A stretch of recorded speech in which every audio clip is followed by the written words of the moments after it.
오늘 말씀의 제목을 한번 따라하겠습니다. 최선을 다했는데 믿음인 줄 알았는데.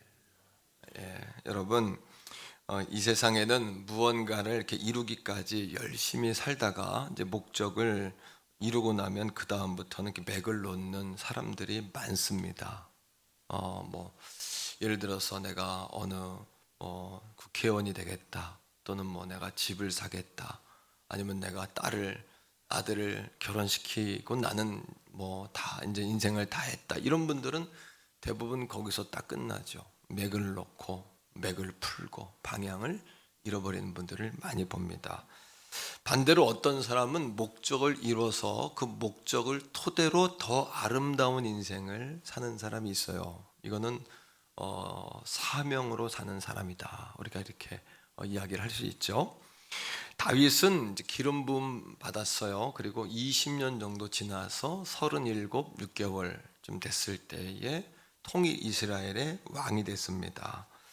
그러나 그는 거기서 걸음을 멈추질 않아요. 왜냐하면 왕이 되는 게 목적이었다면 거기서 타락했을 거예요. 여러분, 그것이 목적이 되면 타락이 됩니다. 왕이 됨으로 내가 더 많은 유혹을 받고, 왕이 됨으로 내가 더 자기 사리 사욕을 챙기고, 왕이 됨으로 왕의 권세를 휘두르겠죠. 아마 3천 국녀쯤 얻을 수도 있지 않나, 이런 생각을 합니다. 그러나 다윗은 거기서 멈추지 않고 자기가 왕이 된 것을 한번 따라합시다. 축복의 시작이다. 새로운 사명의 시작이다. 하나님이 우리를 그만큼 올려주신 것은 새로운 사명의 시작이 돼야 돼요. 그래야 타락하지 않습니다. 그래야 맥을 놓지 않는 거예요. 우리 가운데 혹시 맥을 놓으신 분 있습니까? 손을 풀어 놓은 분 계신가요? 그런 분들은 오늘 이 아침 다시 손을 움켜쥐는 이 아침 되셔야 돼요. 그러하게 다윗이 왕이 된 다음에 처음 한 일이 뭐냐 하면, 왕이 된 걸 누린 게 아니에요. 왕이 된 걸 감사함과 동시에 블레셋을 정복합니다. 그리고는 예루살렘을 수도로 삼았잖아요, 그죠? 5장에서 우리 함께 나눴습니다만, 수도로 삼은 예루살렘을 영적 수도로 만들기 위해서 블레셋에 뺏겼다가 아비나답의 집에 보관되어 있는, 기럇 여아림에 보관되어 있는 법궤를 20년 만에 찾아서 예루살렘으로 옮기려고 하는 거예요. 그 중심에는 하나님을 잘 믿고 싶었어요. 하나님 중심으로 살고 싶었던 다윗의 그것이 본심이에요. 그건 누구도 의심하지 않아요. 저도 의심하지 않고 하나님도 다윗의 본심을 결코 내 마음에 합했다, 이렇게 이야기하니까 하나님도 의심하지 않습니다. 그러나 법궤를 옮기는 과정에서 보면은 다윗이 여러 가지 실수를 해요. 처음에 법궤가 옮겨질 때 다윗이 막 기뻐했습니다. 근데 법궤 때문에 누군가 죽어요. 그러니까 또 막 분노합니다. 또 법궤 때문에 누가 복을 받으니까 또 막 춤을 춰요. 또 다윗을 누군가 저주하니까 자기의 아내를 저주해서 태문을 닫게 해요. 그리고 자기 아내와 평생 동침하지 않는 거예요. 다윗이요. 최선을 다했다고 생각했어요. 다윗은 그것이 믿음인 줄 알았기 때문에 최선을 다한 거예요. 우리 한번 따라합니다. 최선을 다했는데, 이것이 믿음인 줄 알았는데. 그런데 다윗이 실패했다는 거죠.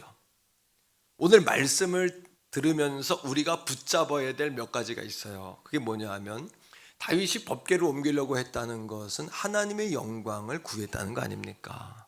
우리의 신앙의 절정은 우리가 어느 단계에 올라가는 것이 아니라 하나님의 영광이 부어지는 거예요. 그렇다면 하나님의 영광이 부어지는 그 신앙의 단계까지 올라가기 위해서 우리가 넘어야 할 신앙의 몇 가지 단계를 오늘 이 아침에 우리가 알아야 되는 거예요.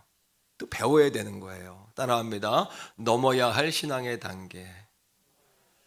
예수 믿으면 끝인 줄 알았더니, 왕이 되면 끝인 줄 알았더니, 또 여러분, 다윗이 넘어야 할 단계가 있음을 보게 되는 거죠. 첫 번째는 이런 겁니다. 첫 번째 우리 신앙의 단계인데, 자기 주관적인 열심의 단계가 있어요. 따라합니다. 자기 주관적 열심의 단계. 여러분 열심히 했다고 생각했는데 가만히 보니까 주님의 열심이 아닌 자기 열심이었던 거예요. 그 이유는 뭐냐 하면 하나님께 물어보지 않고 하기 때문에 그래요. 하나님께 물어보셔야 돼요. 기도의 여러분 그 내용은 하나님 내가 이렇게 하기로 했는데 도와주세요. 하나님 좀 되게 해주세요. 이것보다도 하나님 이 일을 해야 되나요? 말아야 되나요? 이것부터 묻는 거예요. 다윗은 왕이 될 때도 헤브론으로 내려가라 유다의 왕이 될 때 내가 거기를 가야 되나요? 가지 말아야 되나요? 물었어요. 그리고 항상 하나님께 묻습니다. 자, 사무엘하 5장 19절인데 왕 통일 이스라엘의 왕이 되고 블레셋을 당연히 점령해야 돼요. 블레셋은 날마다 영적인 숙적이고 라이벌 아닙니까? 당연히 그 나라를 정복해야 되는데 다윗이 하나님께 이렇게 기도합니다. 자, 5장 19절 한번 봅시다. 같이 한번 읽으세요. 시작. 다윗이 여호와께 여쭈어 이르되, 기도란 여쭙는 거예요. 성경에도 보면 나오죠. 시작. 내가 블레셋 사람에게로 올라가리까 여호와께서 그들을 내 손에 넘기시겠나이까 하니 여호와께서 다윗에게 말씀하시되 올라가라 내가 반드시 블레셋 사람을 내 손에 넘기리라 하시니라. 그러나 하나님께 물어보지 않게 되면 어떻게 되냐 하면 자기 주관적 태도로 바뀌게 돼요. 이거를 반드시 기억하셔야 돼요. 자, 오늘 본문 6장 1절로 다시 갑시다. 다윗이 법궤를 옮기려고 그래요. 그죠? 자, 1절이에요. 같이 읽어봅시다. 시작. 다윗이 이스라엘에서 뽑은 무리 3만 명을 다시 모으고, 그 법궤를 옮기기 위해서 3만 명을 뽑습니다. 전쟁 때문에 모였다 흩어진 사람 가운데 정병들을 다시 모으는 거예요. 최선을 다한 겁니다. 그죠? 또 이것이 믿음인 줄 알았어요. 다윗은. 왜? 주님을 위해서 그렇게 한 거예요. 여기까지 의심할 여지가 없어요. 그런데 2절을 보세요. 2절 같이 읽습니다. 시작. 다윗이 일어나 자기와 함께 있는 모든 사람과 더불어 바알레 유다로 가서 거기서 하나님의 궤를 메어오려 하니 됐습니다. 하나님의 궤를 메어 온다 그래요. 하나님의 궤는 어떻게 옮겨야 하는지 다윗은 알고 있어요. 메어 오려고 간 거예요. 사실은요. 기럇 여아림으로. 그 다음에 시작. 그 궤는 그룹들 사이에 자정하신 만군의 여호와의 이름으로 불리는 것이라. 그 궤는 뭐냐면 하나님의 흔적이 담겨 있는 십계명의 돌판이 있어요. 그 안에. 그 다음에 뭐가 있어요? 만나를 담은 항아리가 있죠. 그리고 아론의 지팡이에 막대기에 싹이 났어요. 기적, 생명, 쌍난 지팡이가 있어요. 성소가 있고 지성소 맨 안쪽에 여러분 궤를 모십니다. 그러면 거기에 그룹은 뭐냐면 천사를 이야기해요. 천사들이 그 위에 날개를 치며 여러분 그 궤 주위를 돕니다. 그러면 제사장들과 백성들은 그 궤를 뭐라고 불렀냐면 하나님이라고 불렀어요. 그 궤는 하나님이세요. 하나님의 이름으로 불리는 궤라는 것은 그 궤를 하나님으로 불렀다는 거예요. 눈에 보이는 하나님으로 여겼다는 거예요. 자, 여러분, 그런데 3절을 보세요. 자, 2절과 3절이 좀 다른 게 나옵니다. 시작. 그들이 하나님의 궤를 어디에? 아까 분명히 궤를 메어온다 그랬잖아요. 그런데 뭐 했어요? 새 수레에 싣고 그 다음에 산에 있는 아비나답의 집에서 나오는데 아비나답의 아들 우사와 아요가 그 새 수레를 모니라. 그죠? 새 수레. 그걸 메고 와야 되는데 다윗의 마음에 격에 안 맞는다고 생각한 것 같아요. 자기 생각에 최선을 다했죠. 법궤를 옮기는데 3만 명 모았으면 최선 다한 거 아닙니까? 그리고 새 수레를 조그맣게 만들었을까요? 3만 명인데 어마어마하게 만들었겠죠. 그죠? 사람이 몰 수 없고 소에게 그거를 끌게 할 정도니까 어마어마한 꽃가마였겠죠. 그죠? 그러나 이 문제는 뭐냐 하면 다윗이 하나님께 물어보고 한 게 아닌 거예요. 그러니까 어떻게 돼요? 최선을 다했고 이게 믿음인 줄 알았는데 결국은 하나님의 방법과 다른 방법을 따르고 있는 거예요. 또 한 가지, 만일에 다윗이 하나님께 물었다면 하나님은 그랬을 겁니다. 다윗아, 그것은 네가 참 잘한 거다. 그러니 이제 그 일을 제사장에게 명령해라. 누가 할 일이에요? 왕이 할 일이 아니라 그 일은 제사장이 할 일이에요. 할 수 있다고 다 하는 것이 주님의 일이 아니에요. 주님이 원하는 일을 해야 되는 거예요. 주님이 기뻐하시는 일을 해야 되는 거예요. 성경은 시편 16편 6절에 이렇게 이야기합니다. 우리가 하나님이 만들어 놓으신, 그어 놓으신 그 구역 안에 있을 때 자유한 거다. 그것이 아름다운 거다. 그것을 벗어나면 하나님과 어떻게 될까요? 적이 돼요. 하나님과 원수가 되는 걸 아셔야 돼요. 우리가 하나님이 그어놓은 바운더리 안에, 구역 안에 있을 때가 가장 아름다운 거예요. 바울이 더 생각해야 될 것 이상의 것들을 생각하지 마라. 그거는 쓸모없는 생각이다. 그거는 낭비하는 거다라고 이야기한 것처럼 우리의 에너지를 주님 안에서 쓸 수 있어야 돼요. 최선을 다했다고요? 믿음인 줄 아셨다고요? 그러나 하나님께 물어봤냐는 거예요. 우리의 신앙의 주체는 내가 아니잖아요. 하나님이시잖아요. 우리 교회가 하나님 영광이 가득한 교회가 되기 원한다면 이 사실을 결코 잊으면 안 돼요. 자, 우리가 자기 주관적인 신앙이 되면 어떻게 되냐? 결과적으로는 자기의 의를 드러냅니다. 나를 드러내는 거예요. 자, 민수기 14장, 여러분, 민수기 4장 15절이 있는데, 자, 법궤를 옮기는 법이 나와요. 읽어보세요. 시작. 진영을 떠날 때 아론과 그의 아들들이 성소의 모든 기구 덮는 일을 마치거든 고아 자손들이 와서 매일 것이니라. 그러나 성물은 만지지 말라. 그들이 죽으리라. 회막 물건 중에서 이것들은 고아 자손이 매일 것이며. 법궤는 레위 지파 중에 고아 자손이 막대기에 금으로, 그 막대기를 금으로 씌웁니다. 그리고 법궤에 네 고리를 끼워요. 나무 2개로 앞에 2명, 뒤에 2명이 매는 거예요. 이게 하나님이 정하신 법이에요. 초라해 보이던, 여러분 시대적으로 맞던 안 맞던, 정말 중요한 건 뭐냐 하면 하나님은 어떻게 생각하시냐예요. 우리가 이 사실에 깨어있기를 원합니다. 그러하기 위해서 하나님께 물어보셔야 돼요. 아멘이세요? 절대 하나님께 묻고 하셔야 돼요. 그게 놓치시면 안 돼요. 자, 다윗이 왜 이렇게 했을까요? 인간적으로 생각하면 이겁니다. 묻지 않으니까 좋은 의도로 시작했지만 이런 거예요. 하나님의 체면에 안 맞는다고 생각한 거예요. 그러니 3만 명을 모아놓고 큰 수레를 만들어 꽃가마를 만들고 소로 끌게 하지 않습니까? 또 한 가지, 내가 이래봬도 통일 왕국의 왕인데 왕이 진행하는 행사가 초라하면 안 된다고 생각한 거예요. 하나님이 누가 자기 보고 하라 그랬습니까? 제사장들이 해야 될 일을 왜 자기가 합니까? 그러면서 왜 거기다 자기 의를 집어넣습니까? 그죠? 자기 체면에, 내가 이렇게 내 체면에, 자기 체면에 안 맞는다고 생각한 거예요. 우리가 뛰어넘어야 될 첫 번째 단계는, 다 같이 따라하세요. 자기 주관적 열심의 단계, 이 단계를 뛰어넘으셔야 돼요. 자, 두 번째입니다, 여러분. 두 번째는요, 소중함을 소홀히 여기는 익숙함의 단계를 뛰어넘으셔야 돼요. 소중한 것들을 소홀히 여기는 익숙함. 세월이 가고 직분이 주어지고 신앙이 깊어졌다는 것은 하나님과 친밀해져야 된다는 이야기지, 소중한 것들을 소홀히 여기는 익숙해져서는 안 된다는 이야기예요. 우리가 정말, 여러분, 소중한 걸 소홀히 여기는 대상들이 있죠. 누굽니까? 우리 부모님들, 어머니, 아버지들. 얼마나 소중한 분들입니까? 근데 세월이 지날수록 우린 점점 부모님들을 어떻게 해요? 소홀히 돼요. 그분들 아니면 우리가 존재할 수 없잖아요. 그분들은 우리에게 눈에 보이는 하나님이나 마찬가지잖아요.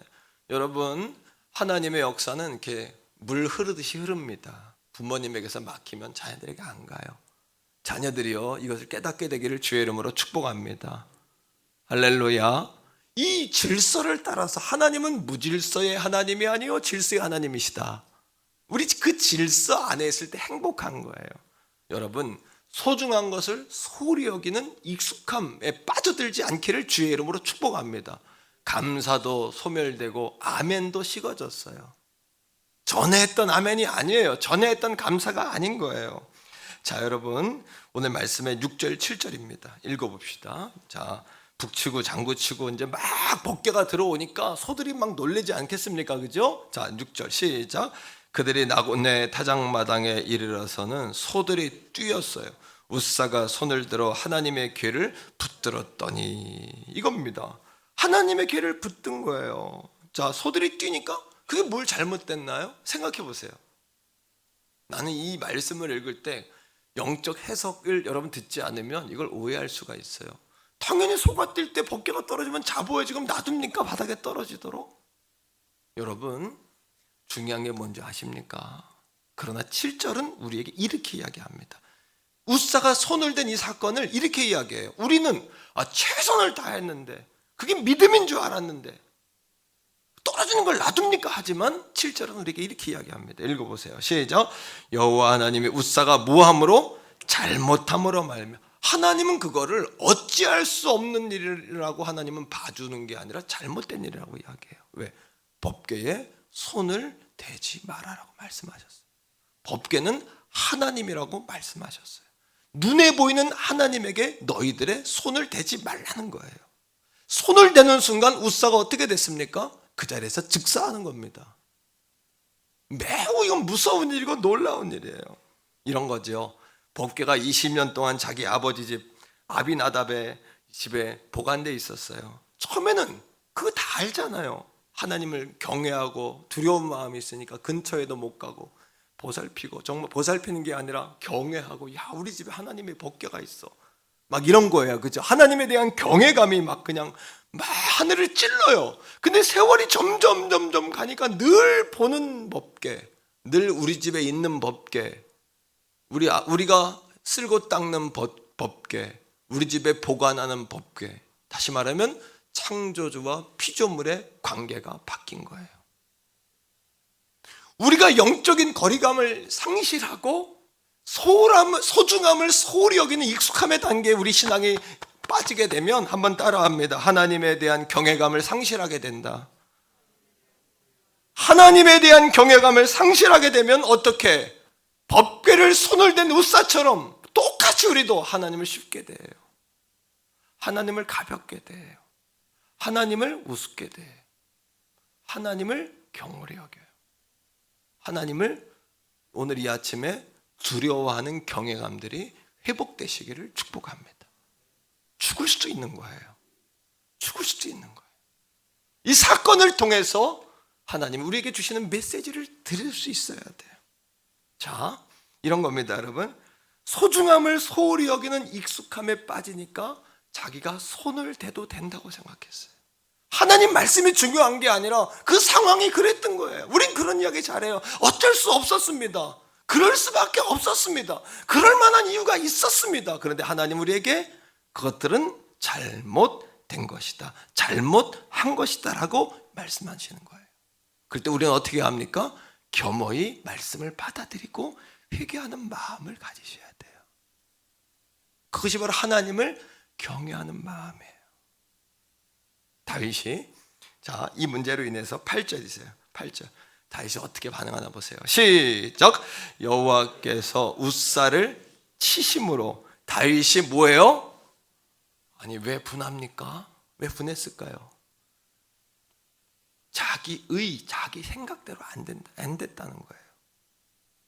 3만 명 모아놓고 새 수레 만들어 놓고, 여러분, 수레로 법궤를 끄는 것은 누가 한 거냐면 블레셋 사람들이 이스라엘에서 법궤를 뺏었을 때 자기들이 손으로 만져서 수레 위에 올리고 수레로 끌고 갔어요. 그때 이스라엘 백성들은 어떻게 생각하냐면, 야, 성경에는 분명히 손대면 죽는다고 했는데 죽지도 않네. 법궤에 그냥 제사장들이 옮기라 그랬는데 수레에 막 실어서 옮기네. 이거를 보면서 사람들은 뭐라고 이야기했냐 하면, 블레셋 사람들은 보통 사람들이 아니다. 근데 실제로 여러분 법궤가 블레셋에 갔을 때 그 법궤를 신당 안에 보관했을 때 신당이 어떻게 되는 줄 아시죠? 신상들이 목이 부러지고 손이 부러지고 몸통이 깨져가지고 그 신상 앞에 꼬꾸라진 거 아시죠? 더 이상 블레셋 사람들이 이걸 감당할 수가 없다 그래서 이스라엘로 돌려보낸 거 아시죠? 그거를 백성들, 나쁜 거는 잊어먹지도 않는 거예요. 배우지 말아야 될 것은 잊지도 않는 거예요. 그리고는 다윗이 뭐 한 거예요? 그때 많은 사람들이 와 했던 그 방법을 똑같이 쓰는 거예요. 술에 실어 옮기는 거예요. 자기 의를 드러내기 위해서. 근데 사람이 죽어서 어떻게 됐어요? 하나님의 법궤에 손을 대면 어떻게 된다? 죽는다. 다시 하나님의 말씀을 이스라엘 백성들이 생각해내면서 다윗이 행한 이 행위는 잘못된 것인 줄 사람들이 알게 됐어요. 판이 깨진 거예요. 자기의 판이 깨진 거예요. 그러니까 순간 망신당한 거예요. 순간 기분이 확 상한 거예요. 최선을 다했다고 생각했는데, 믿음이라고 생각했는데 들키고 만 거예요. 하나님 앞에. 우리도 마찬가지로 우리의 의가 내가 드러나면 하나님 영광이 떠나요. 하나님 영광 떠나버리면 껍데기만 남아요. 세월이 갈수록, 직분이 올라갈수록 하나님과 친밀해지셔야지 하나님을 소홀히 여기는 익숙함의 단계로 가시면 안 돼요. 하나님과는 거리감도 잃고, 이스라엘 백성들이 요단강을 건너갈 때 하나님의 종을 통하여 법궤와 이스라엘 백성들의 사이를 1km 이상 떨굽니다. 1km 이상 벌려서 하나님은 창조주요, 우리는 피조물이요, 하나님은 안내자요, 우리는 그를 따르는 자요, 이 관계를 하나님 명확히 하시는 거예요. 오늘도 사랑하는 성도들이요, 이 감각을 잃어버렸다면, 하나님의 영광을 사모하는 여러분들이라면 이 감각을 다시 회복하기를 주의 이름으로 축복합니다. 세 번째는 이겁니다. 따라합니다. 영적 감각이 살아나는 단계. 참 다행이에요. 그래도 그죠? 영적 감각이 살아나요. 자, 말씀 속에서 봅니다. 10절 말씀에 이렇게 이야기하잖아요. 자, 10절이에요. 시작. 다윗이 여호와의 궤를 옮겨 다윗성 자기에게로 메어가기를 즐겨하지 않아요. 참 그죠? 그 다음에 가드 사람 오벳에돔의 집으로 메어간지라. 여러분, 그 법궤를 자기가 마음이 상하니까 하나님도 안 보이는 거예요. 그러니까 법궤를 어디다 보낸 줄 아십니까? 오벳이란 단어는 종놈이란 종이란 단어예요. 에돔이란 나라잖아요. 그렇죠? 이방이잖아요. 에돔의 종의 집으로 보내는 거예요. 귀족의 집에 보낸 것도 아니고 제사장의 집으로 보낸 것도 아니고 애굽의 종의 집에 보낸 거예요. 하나님을 완전히 바닥 취급한 거예요. 이게 여러분 다윗이에요. 하나님이 20년 동안 다윗에게 사울을 빼내기 위해서 다윗을 훈련시켰는데도 또다시 그 인간의 모습이 또 드러나는 거예요. 이게 우리의 모습이에요. 우리의 실체예요. 어찌하면 좋습니까? 그죠? 자, 그런데 다행히 하나님께서 깨달음을 주세요. 자, 11절인데, 자, 3개월 동안 에돔의 종놈의 집에 가 있던 법궤 때문에 이렇게 돼요. 시작. 여호와의 궤가 가드 사람 오벳 에돔의 집에 3달이 있었는데 여호와께서 오벳 에돔과 그의 온 집에 복을 주시니라. 자격도 공로도 없어요. 이방인이니까 축복이 단절된 사람들이고, 종이니까 희망도 소망도 없는 존재들이에요. 그러나 사랑하는 성도 여러분, 하나님이 머물렀다는 이유, 하나님의 법궤는 하나님이잖아요. 하나님이 머물렀다는 이유만으로 3개월 만에 오벳 에돔의 집안이 복을 받았다는 거예요. 이걸 통해 다윗에게 그 소문이 들리는데, 돌아보면 이런 겁니다. 오늘도 저도 여러분도 깨닫기를 원해요. 하나님의 축복은 우리의 수고와 공로의 대가가 아니라 모든 것이 은혜였던 거예요. 우리 따라합니다. 은혜입니다. 은혜였던 거예요. 이방인이고 종놈인 관계, 그런 상황 가운데도 하나님이 임재하니까 복을 받아요. 다윗이 그때 하고 깨닫습니다. 뭐를요? 자신의 모습을 보게 된 거죠. 자, 12절. 다윗이 자신의 모습을 보고 이렇게 행동합니다. 12절 시작. 어떤 사람이 다윗 왕에게 아뢰어 이르되 여호와께서 하나님의 궤로 말미암아 오벳에돔의 집과 그의 모든 소유의 복을 주셨다 한지라. 다윗이 가서 하나님의 궤를 기쁨으로 메어오고 오벳에돔의 집에서 다윗성으로 올라갔어요. 이 가운데 빠진 메시지가 있는데 그건 뭐냐 하면 다윗이 깨달은 거예요. 뭐를요? 아무 공로 없는 인생도 하나님의 교회로 말미암아, 12절 그렇게 이야기하죠. 하나님의 교회로 말미암아, 하나님이 그와 함께 머물렀다는 이유로 말미암아 복을 받았다는 이야기를 듣고 다윗이 하면서 깨달았어요. 자기는 이새의 막내 아들로서 목동이었습니다. 그죠? 아버지도 별로 신경 쓰지 않았던 아들. 다윗은 어머니가 키웠다고 봐야 돼. 시편에 우리 어머니가 자기를 키웠다고 이야기하잖아요. 그죠? 어머니의 손에 컸다고 봐도 돼. 뿐만 아니라 형제 중에 막내니까 전쟁터에 나가니까 총들이 막 비아냥거려요. 동생을 막 뒷공문이 취급하고 그러지 않습니까? 그죠? 그리고 하나님의 종도 와가지고 그냥 첫째를 보고 얘가 하나님의 종이다 이렇게 볼 정도로 막내는 신경도 안 썼어요. 목동이요, 심지어는 자기가 존중하고 존경하고 충성을 맹세했던 왕에게 15년가량 도망다니죠. 배신당하죠. 그런 고통, 그리고 여러분 자기가 정말 미친 채 해가지고 살아나기도 하죠. 침을 질질 흘리고 살아나기도 하죠.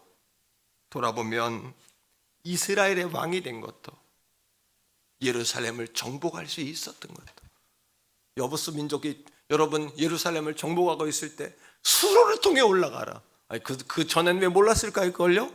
하나님이 알려주시는 거예요. 오늘도 여러분 길이 없는 것이 아니라 여러분 길을 못 찾고 계시는 거예요. 여러분 인생의 길, 생업의 길, 신앙의 길, 믿음의 길, 영적의 길, 여러분의 답답한 그 물고가 찾아내는 오늘 이 아침 되기를 주의 이름으로 축복합니다. 찾아낼 수 있어요. 목회의 길 찾아내야 돼요. 이 코로나 시대에 살 수 있는 길, 돌파구를 찾아내야 돼요. 이 그리스도인이에요. 수로를 타고 올라가라.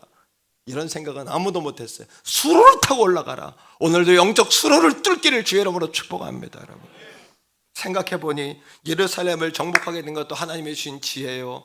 자기가 통일 이스라엘의 왕된 거 여러분 지난주 말씀 기억하시죠? 지난주에 6년 왕이 되고 7년 반 동안 다윗이 한 것은 결혼하고 새끼 낳고 죽은 사람 장례 치러주고 이것만 했는데 자기들끼리 온통 싸우다가 그냥 저절로 왕이 된 거 기억하시죠?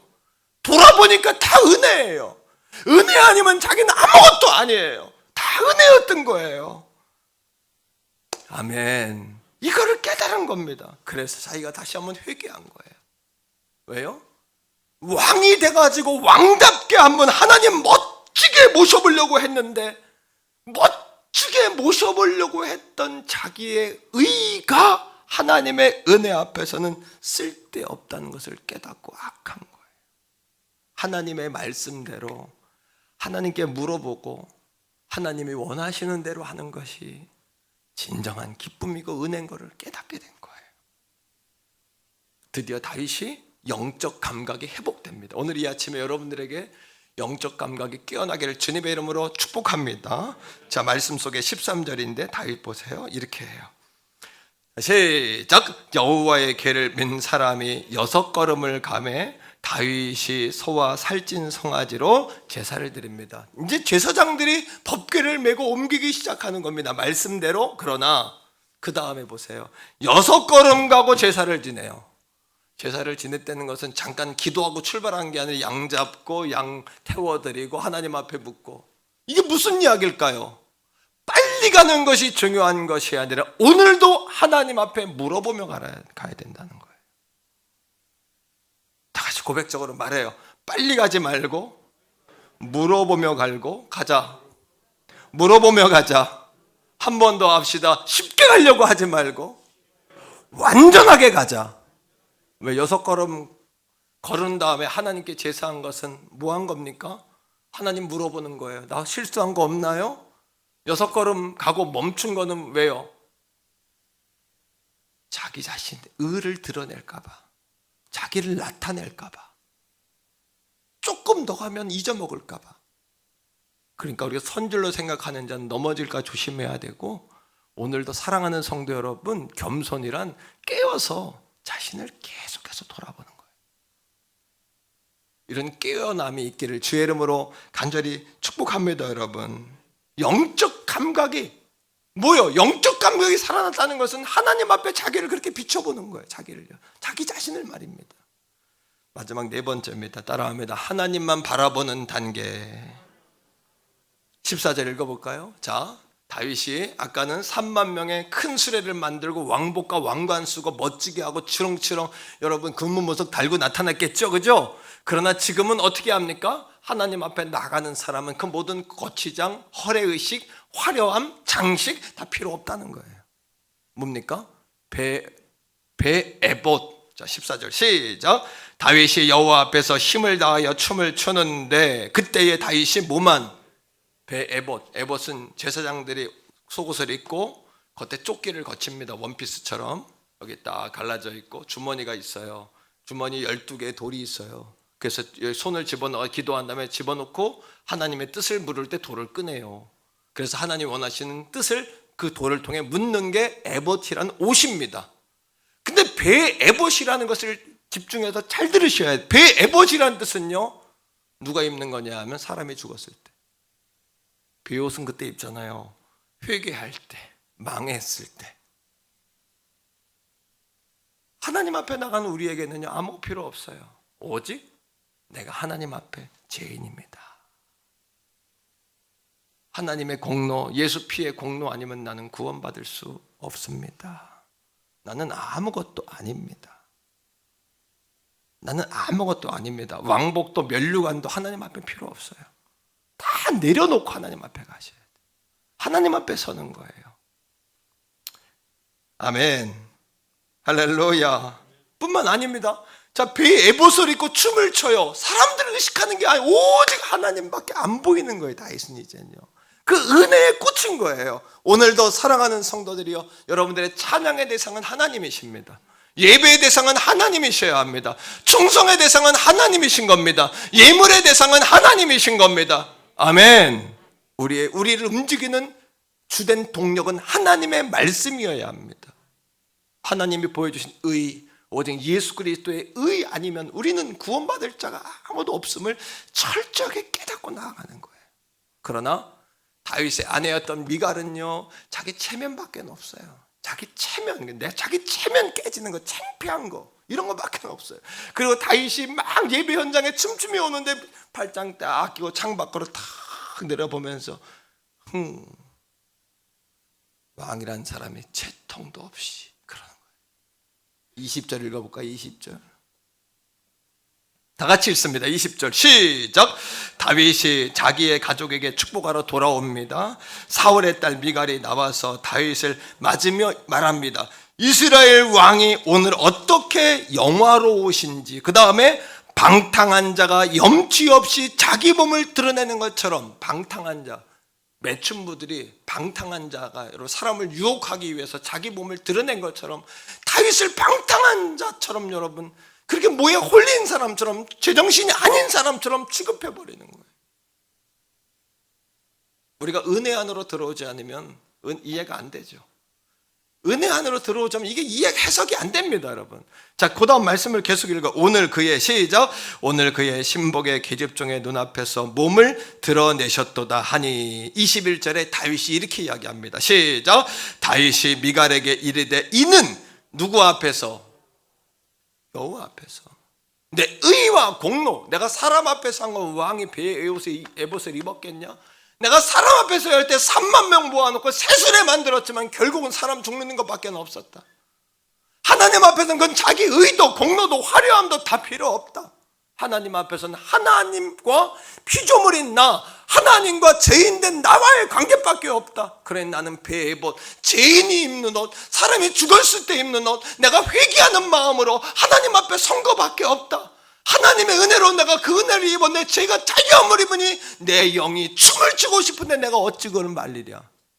이 얘기 아니겠습니까? 내 안에서 내 열정이 끓어오르고 하나님을 사랑하는 마음이 처맞춰 오르는데 내가 춤을 추지 않겠느냐. 여호와 앞에서. 계속해서 말씀을 읽어봅시다. 여러분 21절인데요. 자, 그가 시작. 그가 내 아버지와 그의 온 집을 버리시고 나를 택하사 나를 여호와의 백성 이스라엘의 주권자로 삼으셨으니 내가 여호와 앞에서 뛰놀리라. 왕이 어떻게 백성들 앞에서, 왕이 뭔 소용이냐? 내가 왕이냐? 왕도 하나님 아래다 이거예요. 내게 왕이 계신다. 백성들이 왕 앞에 춤을 추고 백성들이 왕 앞에서 재롱을 부려 당시 문화는 그렇지 않습니까? 그러니 나도 왕 대신 하나님 앞에서 내가 하체가 드러난들, 내 부끄러움과 수치가 드러난들, 체면이 깨진들, 내가 하나님의 종이고 하나님이 내 왕이신데 그게 무슨 상관이 있냐 이거예요. 오늘도 사랑하는 성도들이요, 자기 주관적 열심의 단계를 깨뜨리셔야 돼요. 소중한 걸 소홀히 여기는 익숙함의 단계 깨뜨리셔야 돼요. 은혜를 당연히 여기고 아멘과 감사가 가식적이 되고 형식적이 되면 안 되는 거죠. 조심조심 6발자국 걷고 하나님께 물어보고, 혹시 내가 나 드러내지 않았나? 사람들에게 드러내는 것만 좋아하고 체면치레만 좋아하고 아무도 보지 않는 곳에서는, 여러분 도대체 우리는 누굽니까? 우리는 다윗이 그 얘기한 거죠. 그 얼마나 여러분 사람들 앞에서 창피한 줄 모르고 춤을 췄는데 혼자 있을 때 얼마나 더 잘하겠어요. 우리 체면이 중요합니까? 예수님은 십자가에 달려 죽으시고 옷을 다 여러분 사람들이 벗겨서 다 제비 뽑아가고 예수님 뺨을 때리고 침을 뱉고, 왜 그렇게 죽으셔야만 했죠? 우리의 죄가 침뱉음 당해야 될 죄인 거예요. 우리의 죄성이 뺨을 맞아야 될 죄인 거예요. 우리의 죄성이 허리의식 가운데 멋지게 하고 왔지만 옷을 다 찢어서 갈기갈기 찢어서 사람들이 나눠가야 될 그런 죄를 우리가 짓고 온 거예요. 그러나 하나님의 사랑과 은혜로, 은혜 아니면 우리가 정결함을 입을 방법이 없는 거 아닙니까?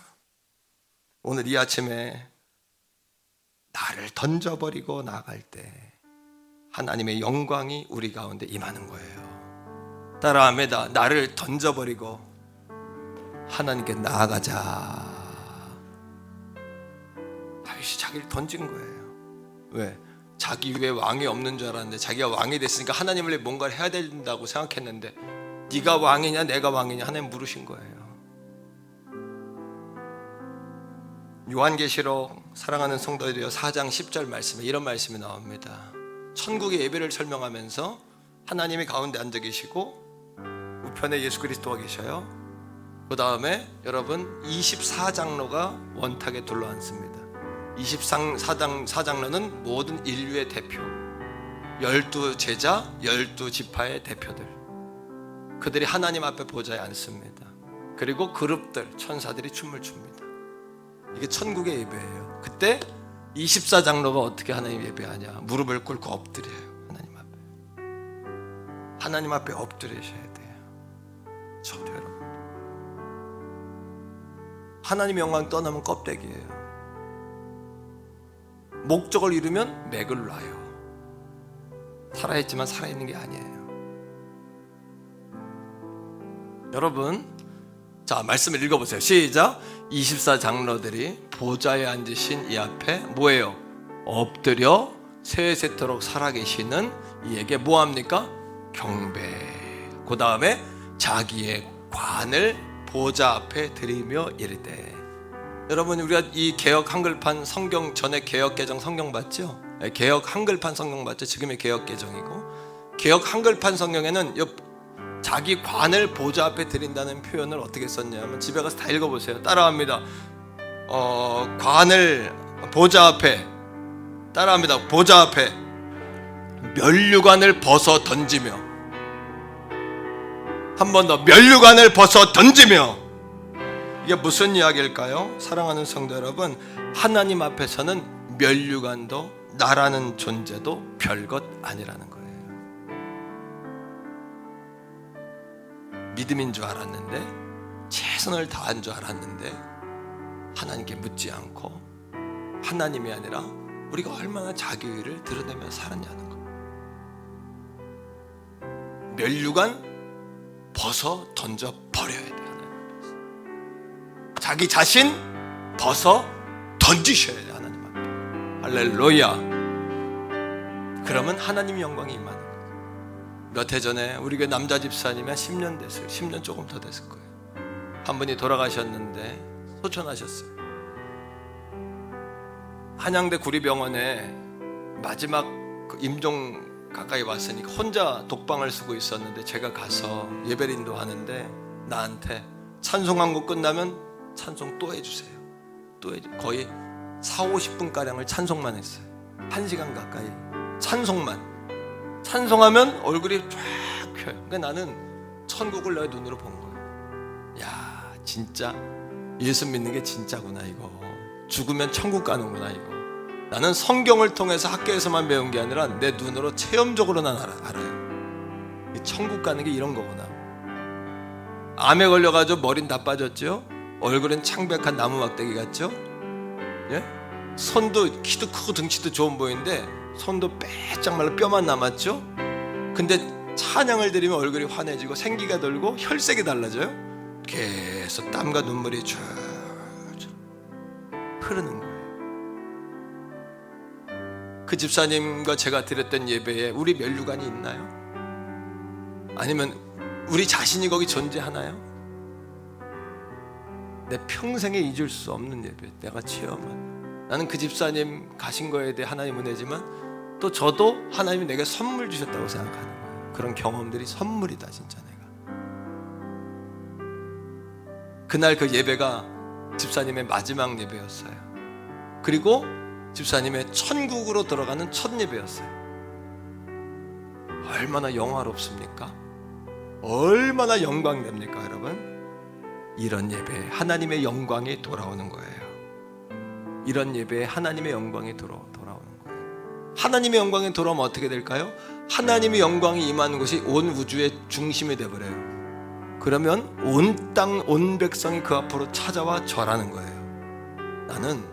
저는 우리 교회 성도들과 저와 우리 교회가 이 영광을 바라보는 거예요. 주님 오시는 그날까지 이 영광 이루는 게 내 사명이니까. 내게 목적이 어디 있겠어요?